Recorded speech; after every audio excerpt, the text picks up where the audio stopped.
wa mama, kwa sababu wa mama ndio tunaoweza kuliendesha kanisa lisoke. Bila mama hatuwezi. Bwana Yesu asifiwe. Lazima tujivunie ndani ya kanisa. Tukisimama imara wa mama, tutajua hata wachungaji wafaidiliwe. Tukisimama imara wa kina mama, lazima ujue huduma ya baba yako inakwendaje. Ni kina mama ni jeshi kubwa. Bwana Yesu asifiwe. Mimi ninaitwa Edina Mwandosi. Mimi natokea Victorious of the Church.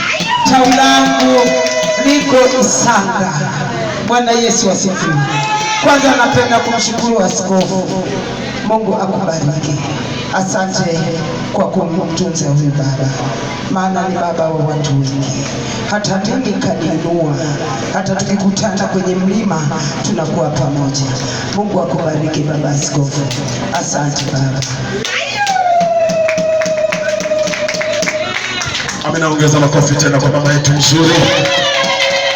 Basi wakati wa majira haya nikukaribishe mtumishi mama yetu. Tuna mama yetu mchungaji, lakini tupo naye hapa kanisani. Karibu ni wa hapa, lakini sio mama Nyundo, ni mama mchungaji, lakini tupo naye hapa. Karibu tusalimie dakika chache, watu wakujui dakika chache. Unakuja kwangu hapo, usiniogope, njoo mara moja hapa, watu wakuone vizuri. Haleluya. Karibu mtumishi. Amen. Haleluya. Bwana Yesu asifiwe kanisa. Ninakusalimu kwa jina la Yesu. Ndio, mimi ni mama mchungaji, alafu ni mama wa hapa. Barikiwa sana. Amen. Makofi mengi na vigelegele vingi kwa Bwana. Ongeza tena makofi na vigelegele vingi. Karibu mama mtumishi wa Mungu, sitaki nikutambulisha hata kama nakujua, lakini uje ujitambulishe mwenyewe. Amen. Karibu. Amen. Haleluya kanisa. Naomba wanaomba sasa. Amen. Bwana Yesu asifiwe. Amina. Namshukuru Mungu ambaye ametupa kibali tumefika kwenye semina hii.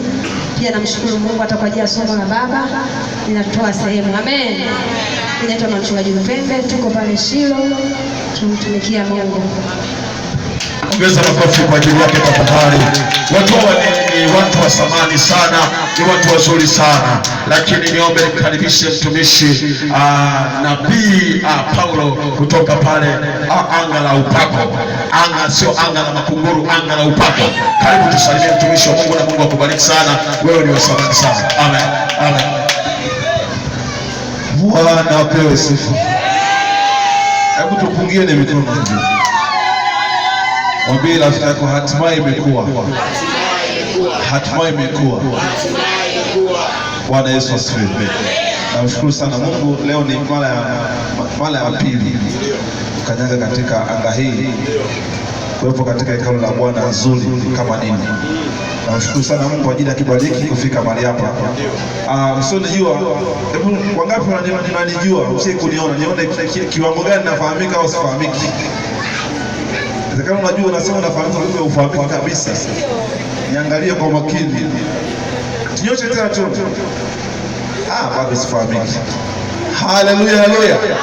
Lakini kwa sababu askofu wangu yuko hapa, na mimi nitakanyaga hapa na mimi nitafahamika vile vile, kwa sababu naye simwache, sipunguki kwa sababu yake. Kwa majina naitwa mtumishi wa Bwana Paulo kutoka pale kwenye kituo kinaitwa Engage, nikiwa chini ya bwangu Askofu Makalinga, natumika naye tukiendesha gurudumu hili mpaka tufike mahali pa ushindi, mpaka tushuhudie wote. Hakuna kuachwa, tunasonga mbele watu wote kwa jina la Yesu. Tuko hapa. Karibuni sana. Tumeanza tunasonga mbele. Ongeza tena makofi na vigelegele tafadhali. Sio mwanamke mmoja kupiga makofi na vigelegele. Ongeza shangwe na nderemo katika jina la Yesu. Usisahau na mimi nilipo chini ya Bishop Kalinga. Nabii Nyundo nipo chini ya Askofu Bishop nani? Usiseme anajitega, no, najitambulisha vizuri. Haleluya. Bwana Yesu asifiwe. Lakini hebu nimuite kipenzi wangu, mke wangu. Ana majina mengi, my sweetheart, my honey, my carpet. Ananifanya hata nimependeza namna hii. Ananifanya niwe na upako namna hii. Ananifanya naweza kuunguruma namna hii. Hata ndoa yako ikae vizuri katika jina la Yesu. Ndoa yako ikawe salama. Ndoa yako ikajae upako. Ndoa yako ikawe na amani. Ndoa yako ikawe na kicheko. Ndoa yako Yesu. Hebu sema ya. Sema ndoa yangu ni salama, niko salama. Sema afuongeza, sema ndoa ni paradiso ndogo hapa duniani. Sema ni paradiso ndogo. Sema tunaanza kutamba nayo mwisho ufalme wa mbinguni. Haleluya. Sisi ni kulwa na ndoto. Haleluya.